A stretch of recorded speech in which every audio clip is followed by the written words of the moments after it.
Hello， 兄弟们好！将一台具有真正运动属性的 Sportster S 打造成真正具有运动外观的模样，到底需要哪几步？那今天带给大家一次看个明白。好，我眼前这台车呢，想必关注我们的朋友都非常熟悉了，这就是哈雷推出的 Sportster S， 我们也简称 SS， 相对来说具有运动特性的一款哈雷的车辆。那这台车呢，我们对它进行了非常大幅度的改动。首先呢，我们将原来的小高把改造成为了非常具有驾驶激进特征的这种低趴的造型啊，非常具有运动赛车的特性。然后呢，把原来的前置脚踏改造成为了后置脚踏，让我们的骑行呢更加具有流线型。其次呢，在排气和一些小部件的选择呢，我们也全部采用了日本和德国的大厂，然后从而呢打造一台真正具有运动属性的 SS 车辆。下面呢就给大家一一介绍到底改了哪些部分。好，前面最显著的变化呢，就是我们简洁的造型，把原来的方形大灯改造成了圆形的大灯，而且这个大灯呢具有左右转向的功能。同时呢，把原来的小焰把改造成了非常具有赛车特性的分离把。然后呢，为了配合这个分离把，上下三星也做了全方位的改造。然后这台车目前的外观呢是非常激进的。原来的脚踏呢是前置的，但是为了配合我们的分离车把这个激进的驾驶造型，我们把前置的脚踏做了一个中后置的处理，这样驾驶起来的感觉呢才符合这一台 Sportster S 真正运动的特性。排气方面呢，依旧选择了现在非常畅销而且声音特别好听的日本 MS 的铜管排气。最后呢，为了车辆尽量的简洁，我们把后面的排道架移到了侧面，同时呢在后尾部添加了一个非常隐藏的后尾灯。这个后尾灯呢具有行车、刹车和转向的功能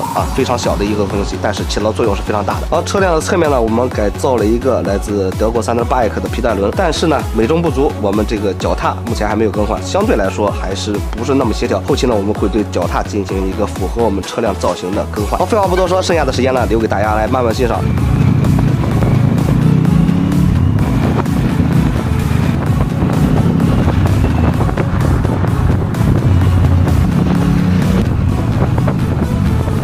然后大家如果说手上有各种车辆需要改造或者升级，有任何想法的话，可以随时来联系我们的在线客服，或者说给我发私信，我们会给你一套完美的解决方案。好，目前就是这台车改造之后的效果。